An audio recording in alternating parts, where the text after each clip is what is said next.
Good day everyone. Today we will going to report the global demography. First, what is global demography? Name suggests, global demography is the study of the worldwide population rather than the population of a specific country, region, or a city. Global demography provides the broad picture of the total human population attained by regional, economic, cultural, or geographic issues. Demography gives us the tools and analytical perspective to understand the world around us, and it gives us the equipment to solve not only in our community but of the world in general. And it also gives us the means to intervene more wisely and effectively in the real world to improve not only our own well-being but also that of others, with the said that study of demography is an essential area of focus when we look at the globalization as a whole. We'll be also discussing the key terms that are associated in demography. First is birth rate. Births of new people are one of the ways that a specific person is added to a population. We measure the specific type of addition using the natality rate, which is the number of births per 1,000 people per unit of time, typically with a year. Second is fertility rate. The number of children born by a woman during a specific period of time during her childbearing age, typically between the age of 15 and 45 years old, is referred to as her fertility rate. A number of lifestyle, environmental, and lifestyle-related factors, including the rise in obesity, and sexually transmitted diseases, are affecting fertility and have contributed to both male and female fertility. Social and economic factors have also contributed to coupling. Third one is mortality rate. Are one way that people leave a population and lower its size, and we can evaluate this by looking at the mortality rate, which is the number of deaths per 1,000 people per unit of time. Fourth one is life expectancy at birth. Average number of years that a person of a given age may expect to live is determined by the country's overall mortality rate. This is known as the expectation of life at a given age, and global life expectancy is increasing as a result of declining fertility worldwide and longer lifespans. The last one is age dependency ratio. Child dependency ratio, which compares the population age 0 to 14 to the population age 15 to 64, the so-called working age population, to the working age population, is also illustrate the burden carrying for this group, while the old age dependency ratio compares the population age over 65 to the working age population. Dependents are defined as those who are younger than 15 or older than 64. Going to show with you how to calculate dependency ratio. Hi everyone, this is Furnace Pakidongan, and I'm going to discuss the three major components of global demography. The first component of global demography is mortality. Mortality is a measure of frequency of occurrence of death in a defined during a specified interval.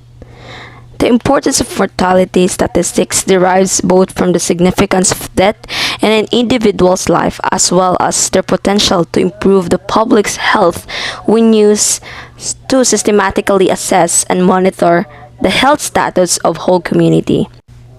What is mortality and how does it affect the population? A decrease in the mortality of children and an increase in life expectancy result in a higher number and a higher share of elderly population. Accordingly, the numerical aging is a principal caused by the drop in mortality. How does mortality rate affect the economy? As the mortality rate and thus uncertainty falls, this precautionary demand decreases and so does population growth. At the same time, lower mortality increases a child's expected lifespan and hence the return to education, which encourages investments in a child human capital. The second major component of global demography is fertility. Fertility is defined as the total number of children that would be born to each woman if she were to live to the end of her childbearing years and give birth to the children in alignment with the prevailing age-specific fertility rate. How does fertility affect demography? As fertility declines, the proportion of children in the population falls, and the proportion of the population of working age increases, resulting in a lower dependency ratio, defined as the number of children an older person per 100% of working age. The third major component, or the last, of global demography is migration. Migration is a demographic process that moves people between places and so contributes to population change along with fertility and mortality.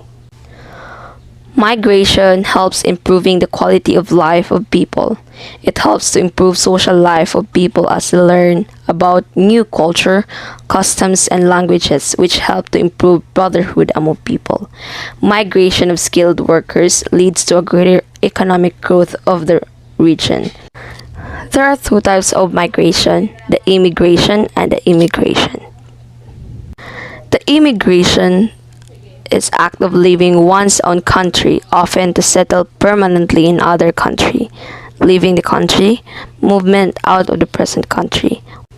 While the emigration act of entering a foreign country, often permanent residency, and entering a foreign country, movement in a different country.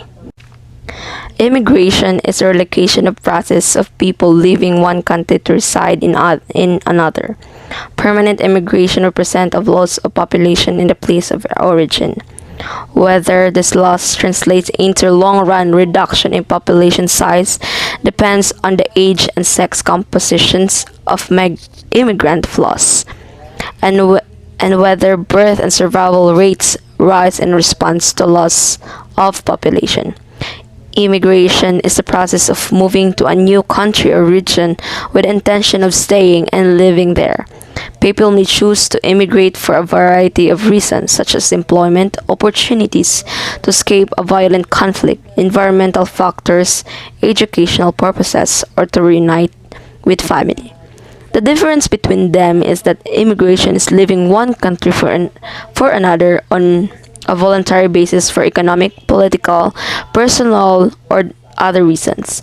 If people forced to migrate, it is called deportation, while immigration means entering another country for permanent or temporary residence for some other reasons. Good day everyone. So the next report is about the years of population and decline. It was supposed to be report by Miss Mangolo, but since she is not able to video herself, I will be the one to read and explain her report. Is the belief that population growth may be exponential while increases in food or other sources are linear. It was first proposed by the Reverend Thomas Walbert Malthus in his political essay on the population principle published in 1798. Malthus claimed that because of population expansion that was outpacing our ability to create resources, there would eventually be a catastrophe as a result of strife, war, hunger, and disease that will leave out population growth and cause it to return to equilibrium. The topic that's given to me is the demographic transition. A demographic transition is a phenomenon in theory which refers to the historical shift from high birth rates and high death rates in societies with minimal technology, education, especially to human, and economic development that low birth rates and low death rates in societies with advanced technology, education, and economic development, as well as the stages between the two scenarios. Although this shift has occurred in industrialized countries, the theory and model of frequency and precise with applied of individual countries due to specific social, political, and economic factors affecting the particular population. However, the existence of some kind of demographic transition is widely accepted in the social science because of as well established in historical correlation linking trapping fertility of social economic development. Scholars debate whether industrialization and higher incomes led to the lower population, and wherever lower population led to industrialization and higher incomes. So scholars and debate whatever extent incomes to lead a lower population, whatever lower population and higher incomes to extent various and propose a debate of sometimes interrelated factors such as higher per capita income, lower mortality, and old age security and rest of demand of human capital are involved. That's all. Thank you. Past of global population. Around 70,000 years ago, humanity's global population dropped down to only a few thousand individuals, and it had major effects on our species. The world's population changed in the past. There were 3 billion people in the world in 1960. In less than 3 decades, the population surpassed 5 billion in 1987. Today, another 3 decades later, there are around 7.5 billion people in the world. Since 1975, the global population has grown by 1 billion about every 12 years. Homo sapiens have probably always instinctively worried about the survival of their kind, and since the beginning of recorded history, civilized peoples have been considering the future of human numbers intellectually. In the book of Genesis, the Lord tells Abraham that his descendants shall be as numerous as the stars in the sky and the grains of sands on the seashore. Very good news, of course, but a sum beyond reckoning at the time. Since then, mortal man has been busy developing quantitative techniques to enumerate population he cares about and to calculate the hypothetical world population of humans, their quantity, their geographic distribution, and their profile far into the future. Future of global population. During the past 50 years, the world's population has increased dramatically, a trend that is projected to continue. Mass future growth will occur in less developed countries where the population is increasing more than 5 times as fast as in developed countries. The UN projects that the global population will increase from a population of around 8 billion in 2022 to 10.4 billion by the end of this century. By that time, the UN project fast global population growth will come to an end. Global population growth is determined by the number of births and deaths. Improving health is increasing the size of population as it is decreasing mortality. The countervailing trend is falling fertility rates. The trend of couples having fewer children is what brought rapid population growth to an end in many countries already, and will bring an end to rapid population growth globally. Conclusion of global population. Overpopulation is one of the most important problems facing humanity today. Our planet's health and wellness is being affected by the overpopulation of people on the planet. Overpopulation affects of all of us.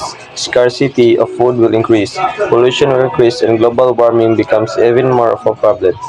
With more and more people putting a strain on the planet's already limited resources, measures must be taken to curb population growth. What is the conclusion of population? Overpopulation affects all of the scarcity of food will increase, pollution will increase, and global warming becomes even more of a problem. With more and more people putting a strain on the planet's already limited resources, measures must be taken to curb population growth. What is the conclusion of population distribution? Population growth is detrimental to achieving economic and social progress and to sustainable management of natural resources base. The top 5 biggest country when it comes to population. First, we have China. Second is India. Third is United States. Fourth is Indonesia. And fifth is Pakistan. And the current population of Philippines in 2022 is 115,559,000 and it increases 1.47% in 2021. So in conclusion, we have growing population and experts believe that we will reach the 9 million milestone in the year 2050. Second, the Malthusian's way of thinking is a pessimistic way of thinking, but it also rather realistic way of thinking is left unchecked and we are bound to endanger our own species through overpopulation. So being educated individuals and given all this data that we just presented, I hope it will make you more well-informed decisions in the future. And let's look at the bigger picture and realize that what we do, no matter how small, as having a large family, ironic as that may sound, actually affects the world in general. After all, we are all interconnected in this small world we live in. So that would be all. Thank you.